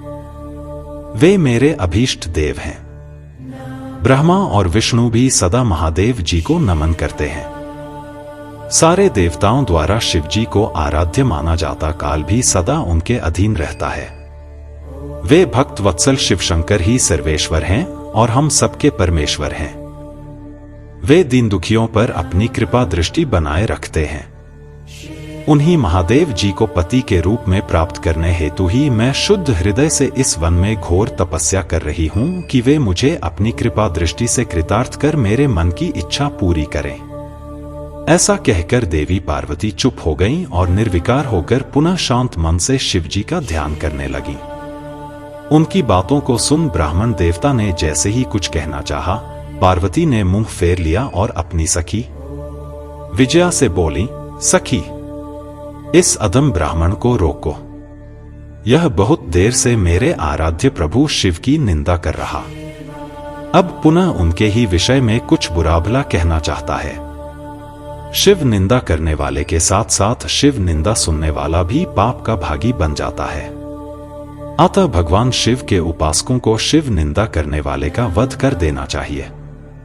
यदि शिव निंदा करने वाला कोई ब्राह्मण हो तो उसका त्याग कर देना चाहिए तथा उस स्थान से दूर चले जाना चाहिए। यह दुष्ट ब्राह्मण है, अतः हम इसका वध नहीं कर सकते, इसलिए हमें इसका तुरंत त्याग कर देना चाहिए। हमें इसका मुंह भी नहीं देखना चाहिए। हम सब आज इसी समय इस स्थान को छोड़कर किसी दूसरे स्थान पर चले जाते हैं ताकि इस अज्ञानी ब्राह्मण से पुनः हमारी भेंट न हो। इस प्रकार कहकर देवी पार्वती ने जैसे ही कहीं और चले जाने के उद्देश्य से अपना पैर आगे बढ़ाया, वैसे ही भगवान शिव अपने साक्षात रूप में उनके सामने प्रकट हो गए। देवी पार्वती ने अपने ध्यान के दौरान शिव के जिस स्वरूप का स्मरण किया था, शिवजी ने उन्हें उसी रूप के साक्षात दर्शन करा दिए। साक्षात भगवान शिव शंकर को इस तरह अनायास ही अपने सामने पाकर गिरिजानंदिनी पार्वती का सिर शर्म से झुक गया। तब भगवान शिव देवी पार्वती से बोले, हे प्रिय, आप मुझे यहां अकेला छोड़कर कहां जा रही हैं? देवी, मैं आपकी इस कठोर तपस्या से अत्यंत प्रसन्न हुआ हूं। मैंने सभी देवताओं एवं ऋषिमुनियों से आपकी तपस्या और दृढ़ निश्चय की प्रशंसा सुनी है। इसलिए आपकी परीक्षा लेने की ठानकर मैं आपके सामने चला आया हूं। अब आप मुझसे कुछ भी मांग सकती हैं, क्योंकि मैं जान चुका हूं आप अप्रतिम सौंदर्य की प्रतिमा होने के साथ साथ ज्ञान, बुद्धि और विवेक का अनूठा संगम है। आज आपने अपने उत्तम भक्ति भाव से मुझे अपना खरीदा हुआ दास बना दिया है। सुस्थिर चित्त वाली देवी गिरिजा, मैं जान गया हूं कि आप ही मेरी सनातन पत्नी हैं। मैंने अनेकों प्रकार से बार बार आपकी परीक्षा ली है। हे देवी, मेरे इस अपराध को आप क्षमा कर दें। हे शिवे, इन तीनों लोकों में आपके समान अनुरागिणी कोई न है, न थी और न ही कभी हो सकती है। मैं आपके अधीन हूं। देवी, आपने मुझे पति बनाने का उद्देश्य मन में लेकर ही यह कठिन तपस्या की है। अतः आपकी इस इच्छा को पूरा करना मेरा धर्म है। देवी, मैं शीघ्र ही आपका पाणिग्रहण कर आपको अपने साथ कैलाश पर्वत पर ले जाऊंगा। देवादिदेव महादेव जी के इन वचनों को सुनकर गिरिजानंदिनी पार्वती के आनंद की कोई सीमा नहीं रही। वे अत्यंत प्रसन्न हुई। हर्षातिरेक से उनका तपस्या करते हुए सारा कष्ट पल में ही दूर हो गया। उनकी सारी थकावट तुरंत ही दूर हो गई। पार्वती अपनी तपस्या की सफलता और त्रिलोकीनाथ भक्तवत्सल महादेव जी के साक्षात दर्शन पाकर कृतार्थ हो गईं और उनके सभी दुख क्लेश पल भर में ही दूर हो गए। रुद्र संहिता के तृतीय खंड का 27वां अध्याय समाप्त हुआ।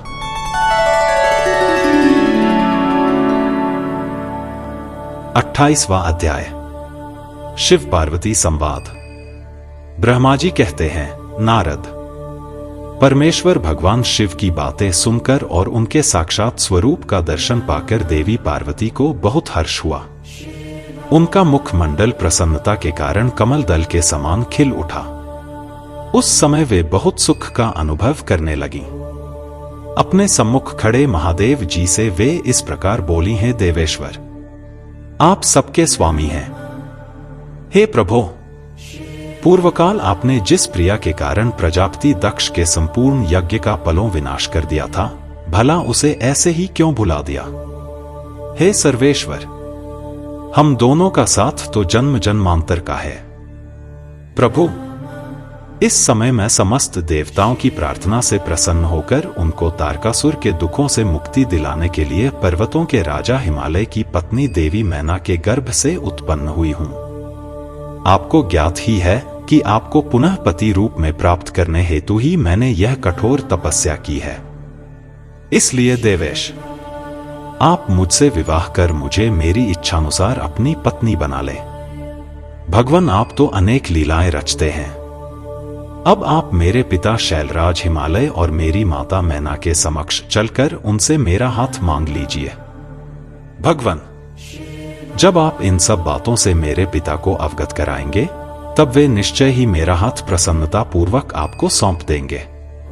पूर्व जन्म में जब मैं प्रजापति दक्ष की पुत्री सती थी, उस समय मेरा और आपका विवाह हुआ था। तब मेरे पिता दक्ष ने ग्रहों की पूजा नहीं की थी। उस विवाह में ग्रह पूजन से संबंधित बहुत बड़ी त्रुटि रह गई थी। मैं यह चाहती हूं कि इस बार शास्त्रोक्त विधि से हमारा विवाह संपन्न हो। हमें विवाह से संबंधित सभी रीति रिवाजों और रस्मों का भली भांति पालन करना चाहिए, ताकि इस बार हमारा विवाह सफल हो सके। देवेश्वर, आप मेरे पिता हिमालय को इस संबंध में बताएं, ताकि उन्हें अपनी पुत्री की तपस्या के विषय में ज्ञात हो सके। देवी पार्वती के प्रेम और निष्ठा भरे इन शब्दों को सुनकर भगवान शिव बहुत प्रसन्न हुए और हंसते हुए बोले, हे देवी महेश्वरी, इस संसार में हमारे आसपास जो कुछ भी दिखाई देता है, वह सब ही नाशवान अर्थात नश्वर है। मैं निर्गुण परमात्मा हूं। मैं अपने ही प्रकाश से प्रकाशित होता हूं। मेरा अस्तित्व स्वतंत्र है। देवी, आप समस्त कर्मों को करने वाली प्रकृति हैं। आप ही महामाया हैं। आपने ही मुझे इस माया मोह के बंधनों में फंसाया है। मैंने इन सभी को धारण कर रखा है। कौन मुख्य ग्रह है? कौन ऋतु समूह है? हे देवी, आप और मैं दोनों ही सदैव अपने भक्तों को सुख देने के लिए ही अवतार ग्रहण करते हैं। आप सगुण और निर्गुण प्रकृति हैं। हे गिरिजे, मैं आपके पिता के पास आपका हाथ मांगने के लिए नहीं जा सकता, फिर भी आपकी इच्छा को पूरा करना मेरा कर्तव्य है। अतः आप जैसा कहेंगी मैं अवश्य करूंगा। महादेव जी के ऐसा कहने पर देवी पार्वती अति हर्ष का अनुभव करने लगी और शिव जी को भक्तिपूर्वक प्रणाम करके बोली, हे नाथ, आप परमात्मा हैं और मैं प्रकृति हूं। हम दोनों का अस्तित्व स्वतंत्र एवं सगुण है, फिर भी अपने भक्तों की इच्छा पूरा करना हमारा कर्तव्य है। भगवान, मेरे पिता हिमालय से मेरा हाथ मांगकर उन्हें दाता होने का सौभाग्य प्रदान करें। हे प्रभु, आप तो जगत में भक्त वत्सल नाम से विख्यात हैं। मैं भी तो आपकी परम भक्त हूं। क्या मेरी इच्छा को पूरा करना आपके लिए महत्वपूर्ण नहीं है? नाथ, हम दोनों जन्म जन्म से एक दूसरे के ही हैं। हमारा अस्तित्व एक साथ है। तभी तो आपका अर्धनारीश्वर रूप सभी मनुष्यों, ऋषिमुनियों एवं देवताओं द्वारा पूज्य है। मैं आपकी पत्नी हूं। मैं जानती हूं कि आप निर्गुण, निराकार और परमब्रह्म परमेश्वर हैं। आप सदा अपने भक्तों का हित करने वाले हैं। आप अनेकों प्रकार की लीलाएं रचते हैं। भगवान, आप सर्वज्ञ हैं। मुझ दीन पर भी अपनी कृपा दृष्टि करिए और अनोखी लीला रचकर इस कार्य की सिद्धि कीजिए। नारद, ऐसा कहकर देवी पार्वती दोनों हाथ जोड़कर और मस्तक झुकाकर खड़ी हो गईं। अपनी प्राणवल्लभा पार्वती की इच्छा का सम्मान करते हुए महादेव जी ने हिमालय से उनका हाथ मांगने हेतु अपनी स्वीकृति प्रदान कर दी। तत्पश्चात त्रिलोकीनाथ महादेव जी उस स्थान से अंतर्धान होकर अपने निवास कैलाश पर्वत पर चले गए। कैलाश पर्वत पर पहुंचकर शिवजी ने प्रसन्नता पूर्वक सारा वृत्तांत नंदीश्वर सहित अपने सभी गणों को सुनाया। यह जानकर सभी गण बहुत खुश हुए और नाचने गाने लगे। उस समय वहां महान उत्सव होने लगा। उस समय सभी खुश थे और आनंद का वातावरण था। रुद्र संहिता के तृतीय खंड का 28वां अध्याय समाप्त हुआ।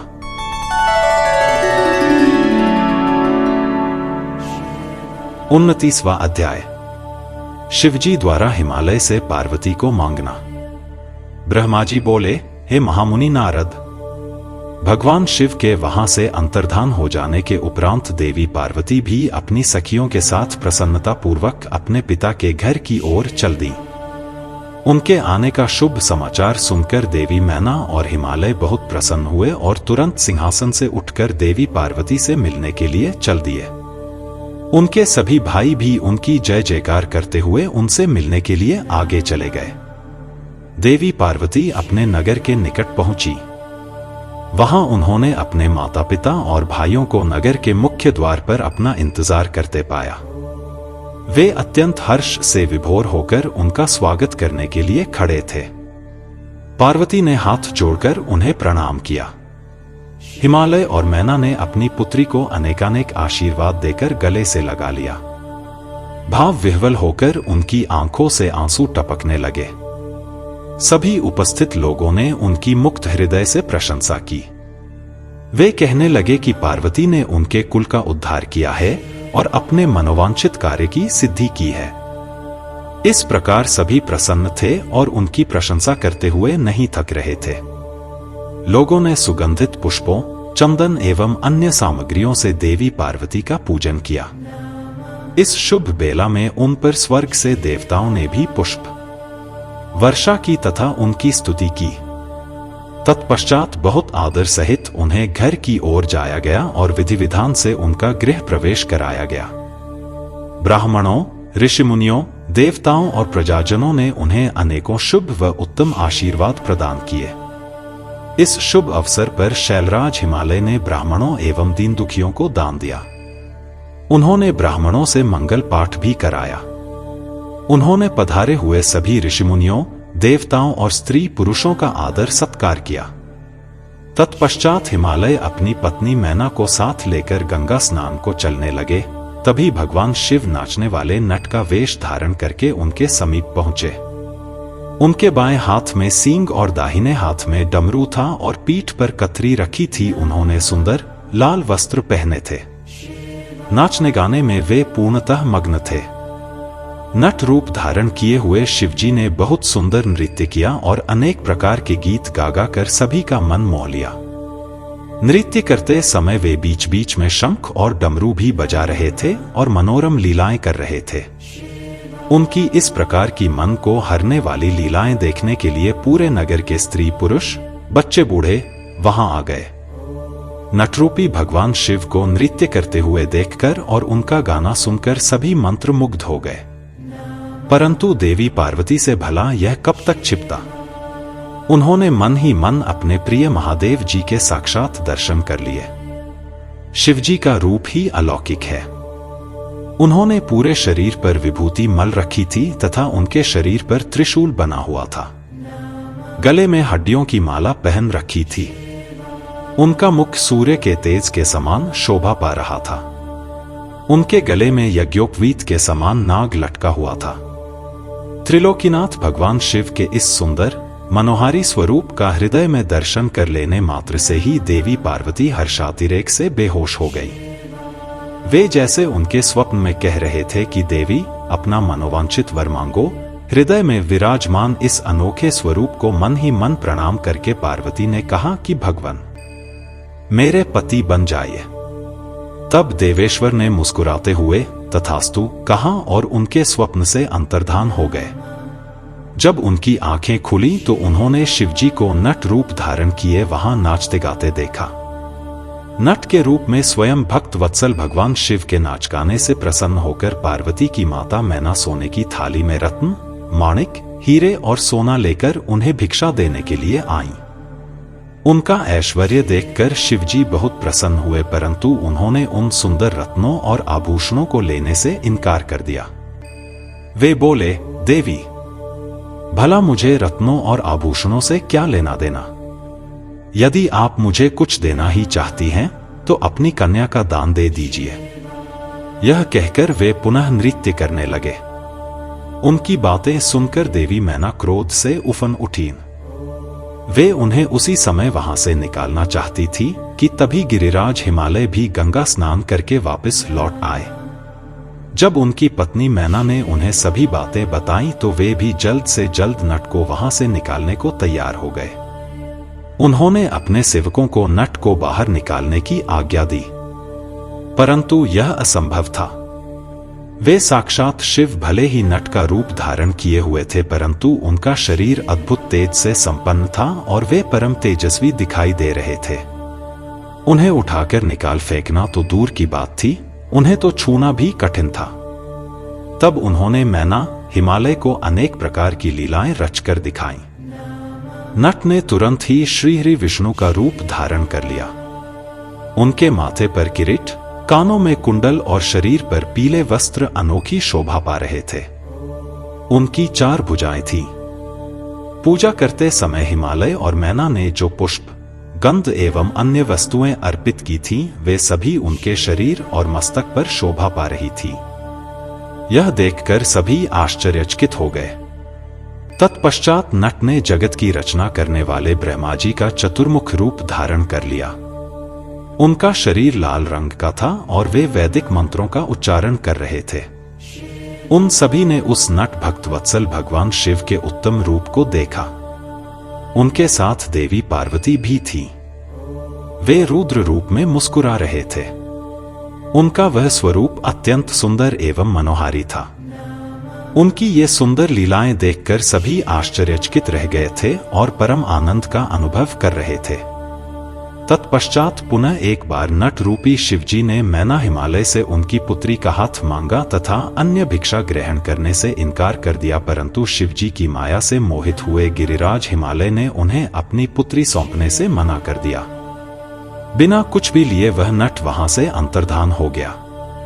वे सोचने लगे कि वे स्वयं भगवान शिव ही थे जो स्वयं यहाँ पधार कर हमारी कन्या का हाथ मांग रहे थे और हमें अपनी माया से छलकर अपने निवास कैलाश पर वापस चले गए हैं। यह सोचकर हिमालय और मैना दोनों ही एक पल को बहुत प्रसन्न हुए, परंतु अगले ही पल यह सोचकर उदास हो गए कि हमने स्वयं साक्षात शिवजी को बिना कुछ दिए और उनका आदर सम्मान किए बिना ही खाली हाथ अपने द्वार से लौटा दिया। वे अत्यंत व्याकुल हो उठे। रुद्र संहिता के तृतीय खंड का 29वां अध्याय समाप्त हुआ।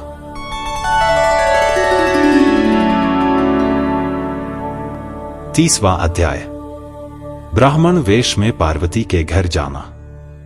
ब्रह्मा जी बोले, हे नारद, गिरिराज हिमालय और देवी मैना के मन में भगवान शिव के प्रति भक्ति भाव देखकर सभी देवता आपस में विचार विमर्श करने लगे।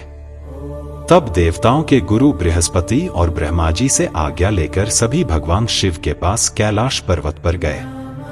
वहां पहुंचकर उन्होंने हाथ जोड़कर शिवजी को प्रणाम किया और उनकी अनेकानेक बार स्तुति की। तत्पश्चात देवता बोले, हे देवाधिदेव महादेव भगवान शंकर, हम दोनों हाथ जोड़कर आपकी शरण में आए हैं। हम पर प्रसन्न होइए और हम पर अपनी कृपा दृष्टि बनाइए। प्रभो, आप तो भक्त वत्सल हैं और अपने भक्तों की प्रसन्नता के लिए कार्य करते हैं। आप दीन दुखियों का उद्धार करते हैं। आप दया और करुणा के अथाह सागर हैं। आप ही अपने भक्तों को संकटों से दूर करते हैं तथा उनकी सभी विपत्तियों का विनाश करते हैं। इस प्रकार महादेव जी की अनेकों बार स्तुति करने के बाद देवताओं ने भगवान शिव को गिरिराज हिमालय और उनकी पत्नी मैना की भक्ति से अवगत कराया और आदर सहित सभी बातें उन्हें बता दी। तत्पश्चात भगवान शिव ने हंसते हुए उनकी सभी प्रार्थनाओं को स्वीकार कर लिया। तब अपने कार्य को सिद्ध हुआ समझकर सभी देवता प्रसन्नता पूर्वक अपने अपने धाम लौट गए। जैसा कि सभी जानते हैं कि भगवान शिव को लीलाधारी कहा जाता है। वे माया के स्वामी हैं। पुनः वे शैलराज हिमालय के घर गए। उस समय राजा हिमालय अपनी पुत्री पार्वती सहित सभा भवन में बैठे हुए थे। उन्होंने ऐसा रूप धारण किया कि वे कोई ब्राह्मण अथवा साधु संत जान पड़ते थे। उनके हाथ में दंड व छत्र था। शरीर पर दिव्य वस्त्र तथा माथे पर तिलक शोभा पा रहा था। उनके गले में शालग्राम तथा हाथ में स्फटिक की माला थी। वे मुक्त कंठ से हरिनाम जप रहे थे। उन्हें आया देखकर पर्वतों के राजा हिमालय तुरंत उठकर खड़े हो गए और उन्होंने ब्राह्मण को भक्ति भाव से साष्टांग प्रणाम किया। देवी पार्वती अपने प्राणेश्वर भगवान शिव को तुरंत पहचान गईं। उन्होंने उत्तम भक्ति भाव से सिर झुकाकर उनकी स्तुति की। वे मन ही मन बहुत प्रसन्न हुईं। तब ब्राह्मण रूप में पधारे भगवान शिव ने सभी को आशीर्वाद दिया। तत्पश्चात हिमालय ने उन ब्राह्मण देवता की पूजा आराधना की और उन्हें मधुपर्क आदि पूजन सामग्री भेंट की, जिसे शिवजी ने प्रसन्नता पूर्वक ग्रहण किया। तत्पश्चात पार्वती के पिता हिमालय ने उनका कुशल समाचार पूछा और बोले, हे विप्रवर, आप कौन हैं? यह प्रश्न सुनकर वे ब्राह्मण देवता बोले, हे गिरिश्रेष्ठ, मैं वैष्णव ब्राह्मण हूं और भूतल पर भ्रमण करता रहता हूं। मेरी गति मन के समान है। एक पल में यहां तो दूसरे पल में वहां। मैं सर्वज्ञ, परोपकारी, शुद्धात्मा हूं। मैं ज्योतिषी हूं और भाग्य की सभी बातें जानता हूं। क्या हुआ है, क्या होने वाला है, यह सब कुछ मैं जानता हूं। मुझे ज्ञात हुआ है कि आप अपनी दिव्य सुलक्षणा पुत्री पार्वती को, जो कि सुंदर एवं लक्ष्मी के समान है, आश्रय विहीन, कुरूप और गुणहीन महेश्वर शिव को सौंपना चाहते हैं। वे शिवजी तो मरघट में रहते हैं। उनके शरीर पर हर समय सांप लिपटे रहते हैं और वे अधिक समय योग और ध्यान में ही बिताते हैं। वे नंगधंग होकर ही इधर उधर भटकते फिरते हैं। उनके पास पहनने के लिए वस्त्र भी नहीं है। आज कोई उनके कुल के विषय में भी नहीं जानता है। वे स्वभाव से बहुत ही उग्र हैं। बात बात पर उन्हें क्रोध आ जाता है। वे अपने शरीर पर सदा भस्म लगाए रहते हैं। सिर पर उन्होंने जटाजूट धारण कर रखा है। ऐसे अयोग्य वर को, जिसमें अच्छा और रुचिकर कहने लायक कुछ भी नहीं है, आप क्यों अपनी पुत्री का जीवन साथी बनाना चाहते हैं? आपका यह सोचना कि शिव ही आपकी पुत्री के योग्य हैं, सर्वथा गलत है। आप तो महान ज्ञानी हैं। आप नारायण कुल में उत्पन्न हुए हैं। भला आपकी सुंदर पुत्री को वरों की क्या कमी हो सकती है? उस परम सुंदरी से विवाह करने को अनेकों देशों के महान वीर, बलशाली, सुंदर, स्वस्थ राजा और राजकुमार सहर्ष तैयार हो जाएंगे। आप तो समृद्धिशाली हैं। आपके घर में भला किस वस्तु की कमी हो सकती है? परंतु शैलराज, जहां आप अपनी पुत्री को ब्याहना चाह रहे हैं, वे बहुत निर्धन हैं। यहां तक कि उनके भाई बंधु भी नहीं हैं। वे सर्वथा अकेले हैं। गिरिराज हिमालय, आपके पास अभी समय है। अतः आप अपने भाई बंधुओं, पुत्रों व अपनी प्रिय पत्नी देवी मैना से इस विषय में सलाह कर ले, परंतु अपनी पुत्री पार्वती से इस विषय में कोई सलाह न लें, क्योंकि वे शिव के गुणदोषों के बारे में कुछ भी नहीं जानती हैं। ऐसा कहकर ब्राह्मण देवता, जो वास्तव में साक्षात भगवान शिव ही थे, हिमालय का आदर सत्कार ग्रहण करके आनंदपूर्वक वहां से अपने धाम को चले गए। रुद्र संहिता के तृतीय खंड का 30वां अध्याय समाप्त हुआ।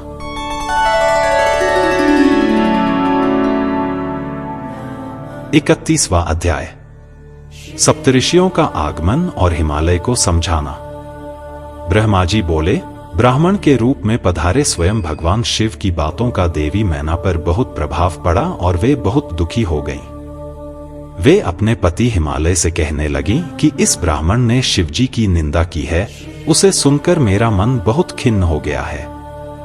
जब भगवान शिव का रूप और शील सभी कुत्सित हैं तथा सभी उनके विषय में बुरा ही सोचते हैं और उन्हें मेरी पुत्री के सर्वथा अयोग्य मानते हैं, तो मैं अपनी प्रिय पुत्री का हाथ कदापि उनके हाथ में नहीं दूंगी।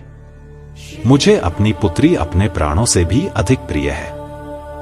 यदि आपने मेरी बात नहीं मानी तो मैं इसी समय विष खा लूंगी और अपने प्राण त्याग दूंगी। साथ ही अपनी बेटी पार्वती को लेकर इस घर से चली जाऊंगी। मैं पार्वती के गले में फांसी लगा दूंगी, उसे वनों में ले जाऊंगी अथवा किसी सागर में डुबो दूंगी, परंतु किसी भी हालत में उसका ब्याह पिनाकधारी शिव के साथ नहीं होने दूंगी। यह कहकर देवी मैना रोती हुई तुरंत कोप भवन में चली गईं और उन्होंने कीमती वस्त्रों आभूषणों का त्याग कर दिया और जमीन पर लेट गईं। जब इस विषय में भगवान शिव को जानकारी हुई तो उन्होंने सप्तऋषियों को याद किया। वे तुरंत ही वहां आ गए। तब त्रिलोकीनाथ भगवान शिव ने सप्तऋषियों को देवी मैना को समझाने की आज्ञा देकर उनके घर भेजा। त्रिलोकीनाथ भगवान शिव का आदेश मिलने पर सप्तऋषि उन्हें श्रद्धा पूर्वक प्रणाम करके आकाश मार्ग से पर्वतों के राजा हिमालय के राज्य की ओर चल दिए। सप्तऋषि जब हिमालय के नगर के निकट पहुंचे तो वहां का ऐश्वर्य देखकर उसकी प्रशंसा करने लगे। वे सातों ऋषि आकाश में सूर्य के समान चमकते हुए जान पड़ते थे। उन्हें आकाश मार्ग से आता देखकर हिमालय को बहुत आश्चर्य हुआ। शैलराज सोचने लगे कि इन तेजस्वी सप्तऋषियों के आगमन से आज मेरा संपूर्ण राज्य धन्य हो गया। तभी सूर्य तुल्य तपस्वी सप्तऋषि आकाश से उतरकर पृथ्वी पर खड़े हो गए। गिरिराज हिमालय ने दोनों हाथ जोड़कर और अपना मस्तक झुकाकर आदरपूर्वक उन्हें प्रणाम किया और उनका पूजन तथा स्तुति की। तत्पश्चात गिरिराज हिमालय ने कहा कि आज मेरा घर आपके चरणों की रज पाकर पवित्र हो गया है। मेरा जीवन आपके दर्शनों से धन्य हो गया है। फिर आदरपूर्वक हिमालय ने सप्तऋषियों को आसनों पर बैठाया। हिमालय बोले, आज मेरा जीवन सफल हो गया है। आज मेरा सम्मान इस संसार में बहुत बढ़ गया है। जिस प्रकार अनेक तीर्थों के दर्शनों को पुण्य कमाने का स्रोत माना जाता है, उसी प्रकार आज मैं भी पवित्र तीर्थों के समान वंदनीय हो गया हूं। हे ऋषिगणों, आप साक्षात भगवान विष्णु के समान हैं। आपने हम दीनों के घरों की शोभा बढ़ा दी है। आज मैं स्वयं को संसार का सबसे महत्वपूर्ण व्यक्ति मान रहा हूं। यद्यपि मैं एक तुच्छ अदनासा मनुष्य हूं, फिर भी मेरे योग्य कोई सेवा हो तो मुझे अवश्य बताएं। आपका कार्य करके मुझे हार्दिक प्रसन्नता होगी। सप्तऋषि कहने लगे, हे शैलराज, भगवान शिव इस संपूर्ण जगत के पिता हैं। वे निर्गुण और निराकार हैं। वे सर्वज्ञ हैं। वे ही परम ब्रह्मा परमात्मा हैं और वे ही सर्वेश्वर हैं। वे ही इस जगत का आदि और अंत हैं। आप भली भांति त्रिलोकीनाथ भगवान शिव के विषय में सब कुछ जानते ही हैं। वे भक्त वत्सल हैं और सदा ही अपने भक्तों के अधीन हैं। तुम्हारी परम प्रिय पुत्री देवी पार्वती ने भगवान शिव को अपनी कठोर तपस्या से प्रसन्न करके अपना मनोवांछित वर प्राप्त कर लिया है। उन्होंने प्रभु शिव को पति रूप में पाने का वर प्राप्त किया है। जिस प्रकार भगवान शिव को इस जगत का पिता माना जाता है, उसी प्रकार शिवा जगत माता कही जाती है। अतः आप अपनी कन्या पार्वती का विवाह महात्मा शिव शंकर से कर दीजिए। ऐसा करके आपका जन्म सफल हो जाएगा और आप गुरुओं के भी गुरु बन जाएंगे। सप्तऋषियों के ऐसे वचन सुनकर हिमालय बोले, हे महर्षियों, मेरे अहोभाग्य हैं जो आपने मुझे इस योग्य समझकर मुझसे यह बात कही। सच कहूं तो मेरी हार्दिक इच्छा भी यही है कि मेरी पुत्री का विवाह भगवान शिव के साथ ही हो, परंतु एक परेशानी यह है कि कुछ दिनों पूर्व एक ब्राह्मण देव हमारे घर पधारे थे। उन्होंने भक्त वत्सल भगवान शिव के विषय में अनेक उल्टी सीधी बातें की।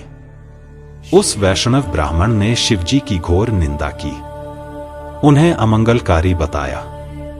ये सब बातें सुनकर मेरी पत्नी देवी मैना की बुद्धि पलट गई है। उनका समस्त ज्ञान भ्रष्ट हो गया है। अब वे अपनी पुत्री पार्वती का विवाह परम योगी रुद्रदेव से कदापि नहीं करना चाहती हैं। हे सप्तऋषियों, वे जिद करके बैठी हैं कि वे अपनी पुत्री पार्वती का विवाह भगवान शिव से नहीं करेंगी। इसलिए वे लड़ झगड़कर सभी आभूषणों तथा राजसी वस्त्रों को त्याग कर कोप भवन में जाकर लेट गई हैं। मेरे बहुत समझाने पर भी वे कुछ नहीं समझ रही हैं। आपसे सच सच अपने दिल की इच्छा कहूं तो उन वैष्णव ब्राह्मण की बातें सुनकर अब मैं भी नहीं चाहता कि मेरी पुत्री का विवाह शिवजी से हो। नारद। इस प्रकार भगवान शिव की माया से मोहित होकर गिरिराज हिमालय ने ये सब बातें कहीं और यह कहकर चुप हो गए। तब सप्तऋषियों ने कोप भवन में लेटी हुई देवी मैना को समझाने के लिए देवी अरुंधति को भेजा। अपने पति की आज्ञा पाकर देवी अरुंधति उस कोप भवन में पहुंची, जहां देवी मैना रुष्ट होकर पृथ्वी पर लेटी हुई थी और पार्वती उनके पास ही बैठकर उन्हें समझा रही थी। साध्वी अरुंधति बड़े ही मधुर स्वर में बोली, देवी मैना, उठिए, मैं अरुंधति और सप्तऋषि तुम्हारे घर पधारे हैं। देवी अरुंधति को वहां अपने कक्ष में देखकर देवी मैना उठकर बैठ गईं और साक्षात लक्ष्मी के समान उन परम तेजस्विनी को देख उनके चरणों में अपना सिर रखकर बोली, आज हमारे घर में ब्रह्मा जी की पुत्रवधू और महर्षि वशिष्ठ की पत्नी अरुंधति सहित सप्तऋषियों ने पधार कर हमें किस पुण्य का फल दिया है। आपके आने से हमारा कुल धन्य हो गया है। मैं आपसे यह जानना चाहती हूं कि आपके इस तरह यहां आने का क्या उद्देश्य है। देवी मैना के ऐसा कहने पर देवी अरुंधति मुस्कुराई और उन्हें समझाकर कोप भवन से बाहर उस स्थान पर ले गई जहां सप्तऋषियों सहित गिरिराज हिमालय बैठे हुए थे। तब देवी मैना को वहां आया देखकर श्रेष्ठ और परम ज्ञानी सप्तर्षि भगवान शिव को मन में स्मरण कर समझाने लगे। सप्तऋषि बोले, हे शैलराज, तुम अपनी पुत्री पार्वती का विवाह त्रिलोकीनाथ भक्त वत्सल भगवान शिव से कर दो। वे तो सर्वेश्वर हैं, वे कभी भी किसी से याचना नहीं करते। जगत की रचना के स्रोत ब्रह्मा जी ने तारकासुर को यह वरदान दिया है कि केवल शिव पुत्र के हाथों ही उसका वध होगा। इस समय तारकासुर के कारण तीनों लोकों में हाहाकार मचा हुआ है। उसने देवराज इंद्र सहित सभी देवताओं को स्वर्ग से निकाल दिया है। साथ ही वह निर्दोष लोगों का भी शत्रु बन बैठा है। साधुओं और ऋषिमुनियों को यज्ञ नहीं करने देता तथा उनकी पूजा उपासना को तारकासुर के सैनिक समय समय पर नष्ट कर देते हैं। उन्होंने सभी के जीवन को कष्टकारी बना रखा है।